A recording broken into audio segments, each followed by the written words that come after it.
Okay, I'll do a video on crypto. I've got so many questions asking me about it. Listen, I follow crypto. Obviously, it's part of the tech world. It's part of the trading world. It's now an asset class, an institutional asset class.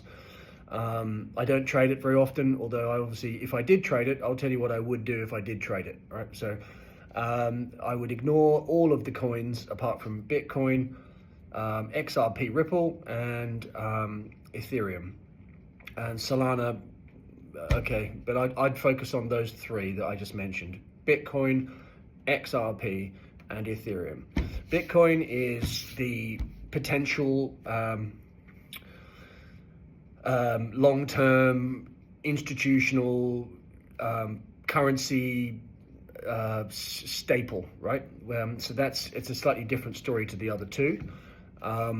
It doesn't do the same things as the other two, and ultimately, it's the one you probably need to have some in your book, because you need to have some in your book, right? Because it's the institutional involvement and adoption and endorsement of it, as well as the obvious trajectory of it. To me, seems like it's a no-brainer that it will ultimately end up higher. I don't have a particularly strong view on it, but I do accept that it's a reality, and that you should probably have an allocation in your portfolio towards Bitcoin. My favorite of the three, if I was to be involved, and I'm actually not, is XRP Ripple. I think, to me, that makes the most sense, right? To me, it's in terms of where it's trading versus where it potentially could trade. And what I mean by that is, if you look at the adoption of the technology, the payments, cross-border FX payments technology, which essentially can potentially take over from SWIFT or work alongside SWIFT in terms of international payments and making them faster and cheaper for people, particularly in the FX space.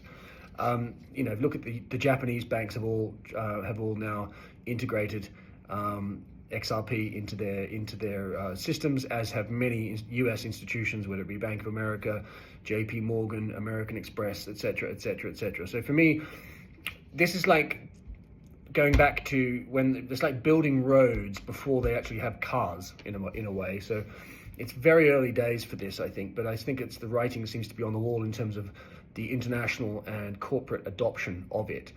There's a lot of debate over whether or not Ripple, which is the actual coin, will go up in line with the adoption of the technology.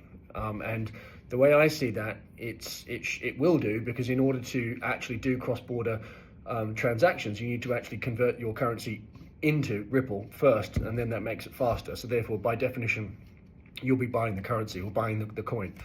So that's the one that's most exciting to me. And then, of course, Ethereum is also potentially exciting, because it was kind of very much loved many years ago with so much promise, and then everyone threw it in the basket, in the too hard basket. And then recently, mainly because of the institutional and regulatory acceptance and integration of stable coins, which of course, stable coins, the plumbing of the stable coin market is run by Ethereum, and that has burst them back onto the scene again. And the likes of Tom Lee, who I've worked with actually on a consultancy basis when he was, I worked with him at JP Morgan, I worked with him on a consultancy basis at my previous firm, whilst he's been at Fundstrat.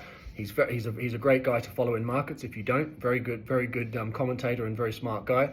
He's very, very bullish on crypto, and he's recently has become the chairman of a company called BitMine Immersion, which is essentially doing exactly what MicroStrategy have done, but they're doing it with Ethereum. In other words, it's an Ethereum treasury company. They're buying as much Ethereum as they can, ramping up the balance sheet, which is obviously a strategy that worked very well over at MicroStrategy. No one's really done it with Ethereum yet, but that's what they're doing. So that company is very interesting, as is Ethereum. But if I had to rank them in order, I would personally put Ripple XRP number 1, Ethereum number 2, and Bitcoin number 3. That would be my ranking in order of my preference. But I choose not to trade them. I choose to trade other things. But that's just my 2 minutes or 4 minutes on the subject of crypto.